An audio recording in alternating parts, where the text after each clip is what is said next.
DM कार्यालय से चंद कदम की दूरी पर स्थित नजूल की 3 एकड़ जमीन पर अवैध कब्जा करने के मामले में नगर पालिका की तरफ से बीजेपी सांसद ब्रजभूषण शरण सिंह के भतीजे सुमित भूषण सिंह समेत 9 लोगों के खिलाफ नगर कोतवाली में जालसाजी की रिपोर्ट दर्ज कराई गई है। सांसद के भतीजे पर सरकारी अभिलेखों में छेड़छाड़ कर नजूल की बेशकीमती जमीन पर कब्जा कर हड़पने का आरोप है।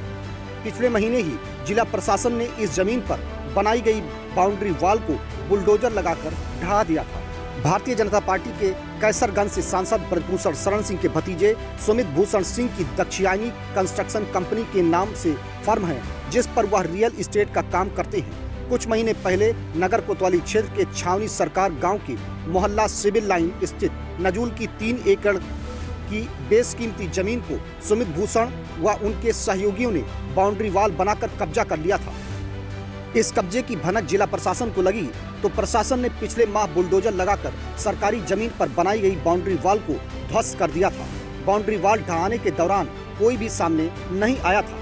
इस मामले को लेकर जिले में तरह तरह की चर्चा की जा रही थी। जमीन को कब्जा मुक्त कराने के बाद जिला प्रशासन अभिलेखों की पड़ताल में जुटा था। छानबीन के दौरान पता चला कि सांसद के भतीजे सुमित ने छावनी सरकार के मोहल्ला सिविल लाइन स्थित नजूल की गाटा संख्या 135 मी की 2 एकड़ व गाटा संख्या 133 मी की 1 एकड़ जमीन को कूट रचित दस्तावेज के सहारे रुद्रपुर बिसेन गांव के रहने वाले सदानंद तथा दरियापुर हरदोपट्टी के रहने वाले अर्जुन प्रसाद, अयोध्या प्रसाद, काशीराम, उमा देवी, जगदीश, जगदेव व वासुदेव से अपनी कंस्ट्रक्शन कंपनी दक्षियानी इंटरप्राइजेस के नाम पर बैनामा करा लिया।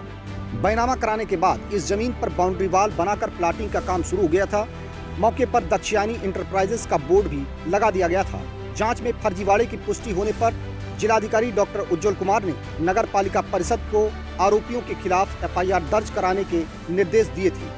डीएम के निर्देश पर शनिवार को नगर पालिका परिषद के नजूल निरीक्षक रघुनाथ तिवारी की तरफ से नगर कोतवाली में सांसद के भतीजे सुमित भूषण सिंह समेत 9 लोगों के खिलाफ जालसाजी के विभिन्न धाराओं में रिपोर्ट दर्ज कराई गई है।